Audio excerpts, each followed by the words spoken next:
warahmatullahi wabarakatuh. Perkenalkan, nama saya Sasmianti Lukman, kelas 1B NPM 030525110448. Di sini saya akan membuat tugas video dengan mata kuliah pengantar ilmu bahasa. Oke, yang pertama yaitu pengantar linguistik. Pengantar linguistik menurut Ferdinand de Saussure menyatakan bahwa linguistik yang mengkaji bahasa sebagai suatu sistem ada tanda atau sing sistem. Ia menekankan bahwa bahasa terdiri dari hubungan antara signifier, petanda, dan signified atau petanda, serta harus dipelajari secara struktural. Menurut ahli yang pengantar linguistik yang kedua yaitu menurut Chomsky, linguistik adalah studi tentang kompetensi bahasa manusia, yakni kemampuan bawaan atau innate yang memungkinkan manusia menghasilkan dan memahami jumlah kalimat yang tak terbatas. Menurut ahli ketiga yaitu Le Blomfield mendefinisikan linguistik sebagai ilmu yang mempelajari ujaran manusia secara objektif dan dapat diamati. Yang keempat yaitu Henry G. Tarigan. Tarigan menjelaskan linguistik adalah ilmu yang menyelidiki bahasa, baik struktur, penggunaan maupun perkembangannya.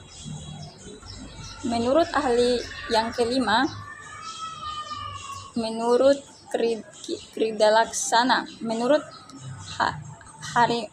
Harimurti Kridalaksana, linguistik merupakan ilmu yang mempelajari bahasa secara ilmiah, mencakup struktur, makna, konteks, dan fungsi bahasa.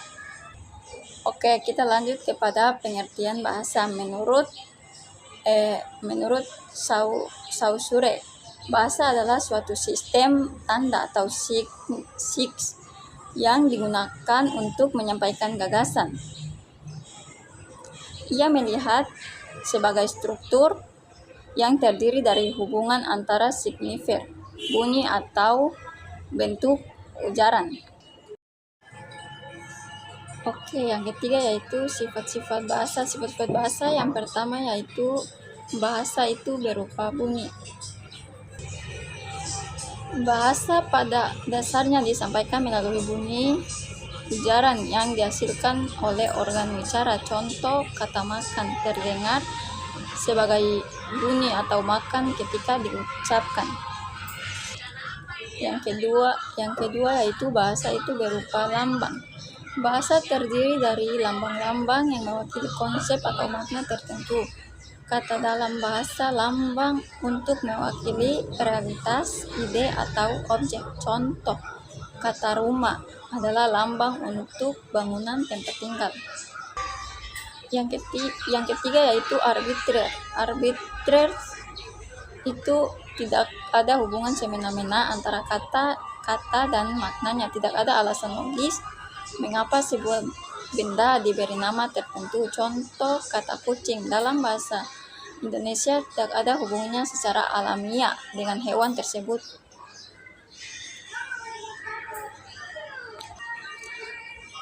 Dalam bahasa Inggris disebut cat dan Jepang neko, semuanya berbeda.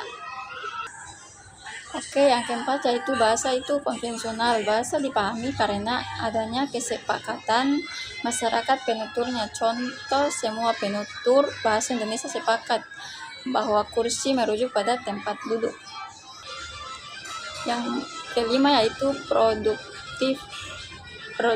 Bahasa memungkinkan manusia membentuk kalimat baru tanpa batas, meskipun kosakatanya terbatas. Contohnya dengan kata saya pergi sekolah besok, kita bisa membuat bervariasi seperti saya besok pergi ke sekolah, besok saya pergi ke sekolah, atau saya akan pergi ke sekolah besok.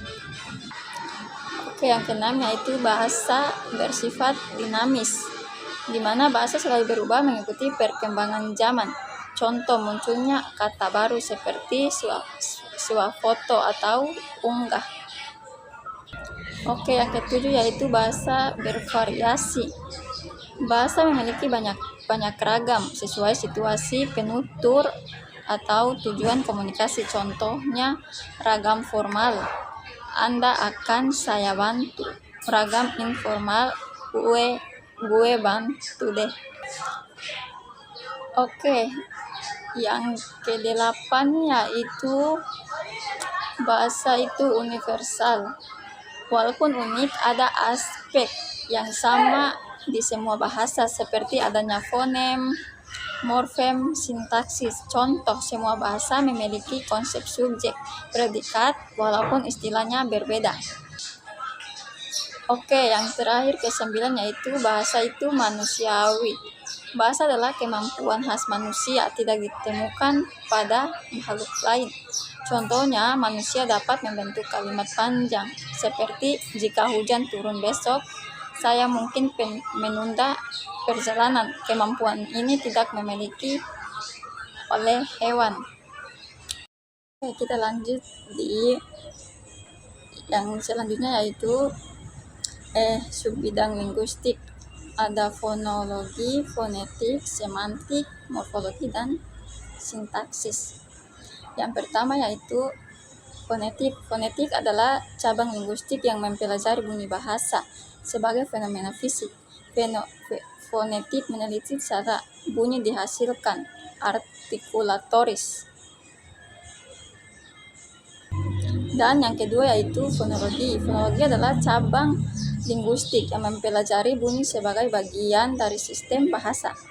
Yang ketiga yaitu morfologi. Morfologi adalah cabang linguistik yang mempelajari struktur internal kata dan proses pembentukannya. Yang keempat yaitu sintaksis. Sintaksis adalah cabang linguistik yang mempelajari struktur frasa, klausa, dan kalimat. Dan yang terakhir yaitu kelima, semantik. Semantik adalah cabang linguistik yang mempelajari sebuah makna. Oke, itu saja penjelasan dari saya. Wassalamualaikum warahmatullahi wabarakatuh.